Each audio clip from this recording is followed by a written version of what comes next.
আসসালামু আলাইকুম বন্ধুরা, আশা করি আপনারা সবাই ভালো আছেন। নতুন আরেকটা ভিডিওতে আপনাদের সবাইকে স্বাগত জানাচ্ছি। আপনারা সৌদি আরবে আসার জন্য অনেকেই মেডিকেল করতেছেন। আর এই মেডিকেল করার আগে যেই বেসিক বিষয়গুলো রয়েছে সেগুলো অনেক নতুন প্রবাসী এবং অনেক পুরাতন প্রবাসী রয়েছেন যারা নতুন করে সৌদি আরবে আসতেছেন, এবং নতুন প্রবাসীরাও যারা আসতেছেন এই ছোটোখাটো যে বিষয়গুলো থাকে মেডিকেল করার আগে, সেগুলো আপনারা না জেনে মেডিকেল করার সিদ্ধান্ত নেন এবং সমস্যায় পড়েন। সৌদি আরবের বর্তমান সময়ে দেখা যাচ্ছে যে অনেক প্রবাসীরাই যদি মেডিকেলে আনফিট হয়ে যান তাহলে জটিল কিছু সমস্যায় পড়তেছেন। আর এই জটিল সমস্যার কারণে আপনাদের যে সৌদি আরবের ভিসায় আসার পর একটা স্বপ্ন, সেই স্বপ্নটা কিন্তু ভেঙে চুরে চুরমার হচ্ছে। আপনাদের সময় বেশি লাগতেছে, প্লাস আপনারা কিন্তু একটা জটিল সমস্যায় রয়েছেন যারা আনফিট রয়েছেন। আমি আপনাদেরকে বলবো, সৌদি আরবের ভিসায় যদি আপনি আসতে চান তাহলে আপনাদেরকে প্রথমে জানতে হবে যে আপনার শরীরে কোনো প্রকার কোনো সমস্যা রয়েছে কিনা। এটা জানার জন্য ভালো কোনো মেডিকেল সেন্টারে আপনাকে টেস্ট মেডিকেল করতে হবে। আর এই টেস্ট মেডিকেলে যদি কোনো ধরনের কোনো সমস্যা আসে, সেই সমস্যার উপর ভিত্তি করে আপনাকে তো মেডিসিন খেতেই হবে, তার পাশাপাশি আপনাকে কন্টাক্টে মেডিকেল করার চেষ্টা করতে হবে। সৌদি আরবের ভিসা যদি আপনি নিতে চান বর্তমান সময়ে, আপনাকে 100% কন্টাক্টে মেডিকেল করতে হবে। আর এই কন্টাক্টে মেডিকেল করার আগে কিন্তু আপনাকে অবশ্যই টেস্ট মেডিকেল করতে হবে, কারণ টেস্ট মেডিকেল ছাড়া আপনি কন্টাক্ট করতে পারবেন না।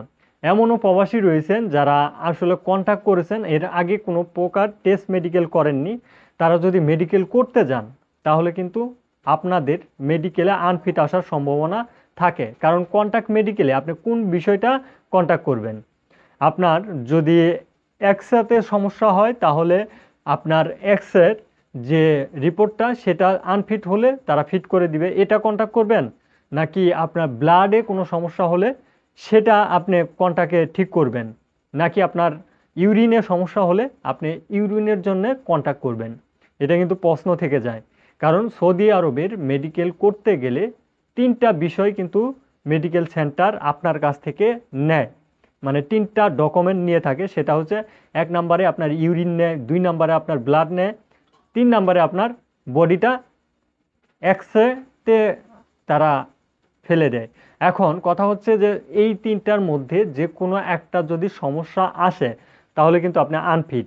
আর আনফিট প্রবাসীদেরকে সৌদি আরবের বর্তমানে সময়ে ভিসা দেওয়া হচ্ছে না। যেই এজেন্সির মাধ্যমে আপনি ভিসা নেন না কেন, আপনার অবশ্যই এই বিষয়গুলো আপনি নিজেই যাচাই বাছাই করবেন। যদি কোনো প্রকার কোনোভাবেই আপনাকে আনফিট দেয় কোনো মেডিকেল সেন্টার, তো সেই ক্ষেত্রে কিন্তু আপনি সৌদি আরবের ভিসা পাবেন না, এবং আপনি কুয়েতের ভিসা পাবেন না। এই দুইটা কান্ট্রি ব্যতীত আরও যে কান্ট্রিগুলো রয়েছে, আরব কান্ট্রি, বাহরাইন, দুবাই, কাতার এবং ওমান, এই কান্ট্রিগুলোর ভিসা আপনারা পাবেন। তবে এই দুইটা কান্ট্রির ভিসা কিন্তু হতে অনেকটাই সমস্যা। এখন আপনারা বলতে পারেন যে ভাই, অনেক প্রবাসী আনফিট থাকা অবস্থায় সৌদি আরবে গিয়েছে, তারা কোন প্রসেস মেনটেন করে গিয়েছে। অবশ্য মনে রাখেন, আপনি যদি প্রথম পাসপোর্টে আনফিট হয়ে যান, আপনাকে দ্বিতীয় পাসপোর্ট করতে হবে। দ্বিতীয় পাসপোর্টে কোনো প্রকার মেডিকেল করা যাবে না। দ্বিতীয় পাসপোর্টটা হারিয়ে গেছে এই কথা বলে আপনাকে নতুন করে আবার পাসপোর্ট করতে হবে। মানে 3 নাম্বার পাসপোর্টে যে আপনি কন্টাক্টে মেডিকেল করে যদি ফিট আসেন তাহলে অবশ্যই আপনি সৌদি আরবে আসার জন্য ভিসা পাবেন। এটা কিন্তু বর্তমানে একটা আনঅফিসিয়াল ঘোষণা। আনঅফিসিয়ালভাবে কিন্তু আপনি এই ভিসাগুলো পাচ্ছেন। কোনো প্রকারভাবেই যদি বাংলাদেশে থাকা যেই সৌদি এম্বাসি জানতে পারে যে আপনার এর আগের হিস্টোরি খারাপ, তাহলে কিন্তু আপনাকে ভিসা দিবে না।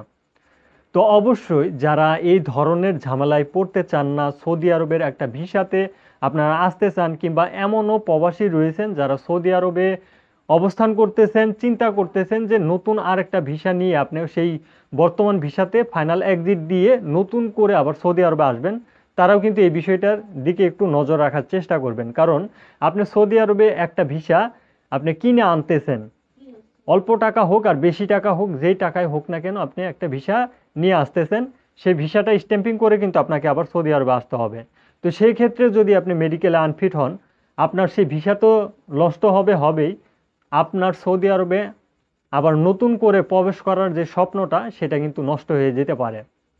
তাই আপনারা এই মেডিকেল নিয়ে ছোটোখাটো যে বিষয়গুলো রয়েছে সেগুলোতে হেলাফেলা করার চেষ্টা করবেন না।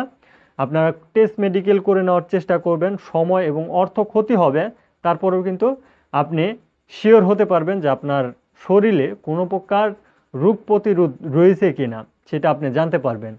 আর অবশ্যই সৌদি আরবে আসতে গেলে আপনার এগুলো জানতেই হবে।